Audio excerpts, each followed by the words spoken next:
Dear students, welcome to my YouTube channel. आज हम इसमें डिस्कस करने वाले हैं रैयतवारी सिस्टम, जिसे हम मुनरो सिस्टम भी कहते हैं। और ये chapter 3 ruling the country side से लिया गया है। क्लास 8 की हिस्ट्री है। और ये मैं बता दूं आपको, ये कंट्री साइड का अर्थ होता है ग्रामीण क्षेत्र। ग्रामीण क्षेत्र पर रूलिंग करना यानी शासन करना। और इसको डिस्कस करने के लिए हम आगे नेक्स्ट पेज पर मूव करते हैं। माय डियर स्टूडेंट्स, मैं आपसे बता दूं कि ये जो ब्रिटिश शासनकाल में, ब्रिटिश के समय ये परमानेंट सेटलमेंट स्टार्ट किया गया था। महलवारी सिस्टम भी था, जो एक लैंड रिवेन्यू सिस्टम थे। उनमें कुछ ड्रॉबैक रहे, जिसके द्वारा ये जो नया सिस्टम निकाला गया वो था रैयतवारी सिस्टम। जो रैयतवारी सिस्टम है, फर्स्ट पॉइंट पे आएंगे हम। The Rayatwari system was and land revenue system in British India introduced by Thomas Munro in 1820, based on system administered by Captain Alexander Reed in South and Southwestern India. My dear student, जो रैयतवारी प्रणाली जो system है, British Bharat में एक भू राजस्व प्रणाली है। यानी लैंड रिवेन्यू को हम भू राजस्व यानी रिवेन्यू को राजस्व कहते हैं। यानी एक टैक्स है एक प्रकार का, जो गवर्नमेंट, ब्रिटिश गवर्नमेंट किसानों से नियमित रूप से लिया करती थी, जिसे 1820 में थॉमस मुनरो द्वारा दक्षिण और दक्षिण पश्चिम भारत से कैप्टन अलेक्जेंडर रीड द्वारा ये प्रशासित प्रणाली के आधार पर शुरू किया गया था।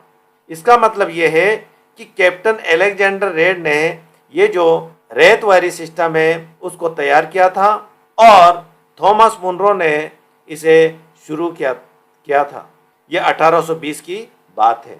अब सेकंड पॉइंट हम देखते हैं। It was also known as Munro system.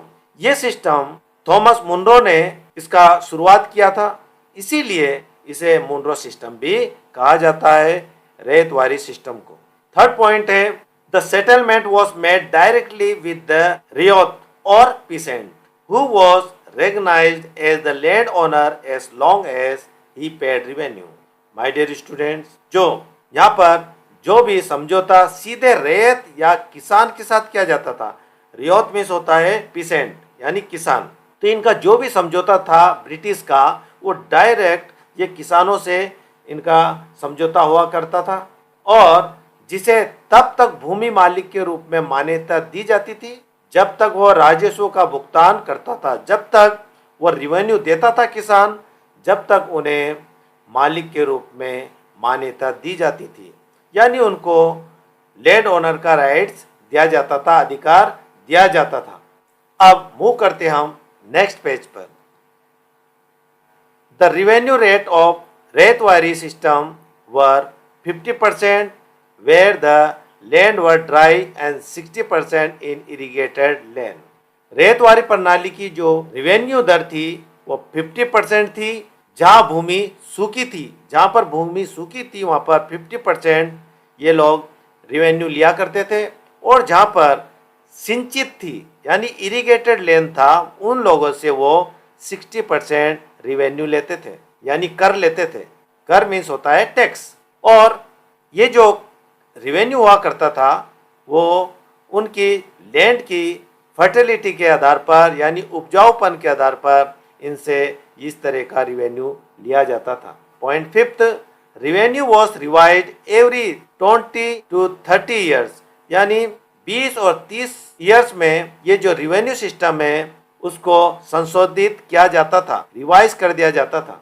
और the floss in the soon became obvious, तो क्या हुआ, जल्दी ही जो इनमें कमियां थी, फ्लॉस थे, वो स्पष्ट हो गई, यानी स्पष्ट होगी जो भी इनमें कमी थी। अब वो कमियां क्या थी हम यहाँ पर देखते हैं।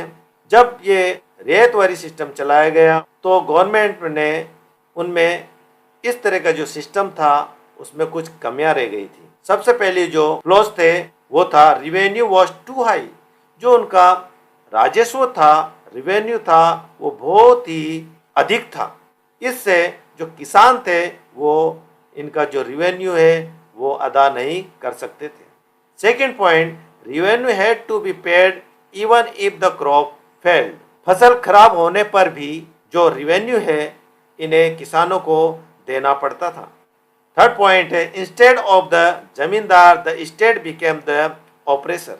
जो भी जमींदार के स्थान पर जो राज्य उत्पीड़क बन गया यानी अत्याचारी बन गया, किसान इनसे परेशान हो गए क्योंकि इनके जो रिवेन्यू था वो बहुत ही अधिक था।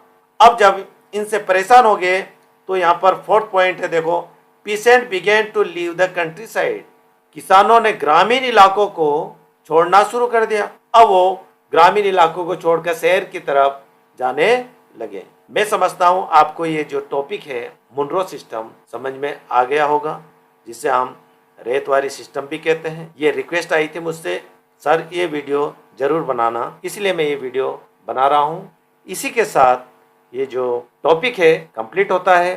Thank you very much for watching.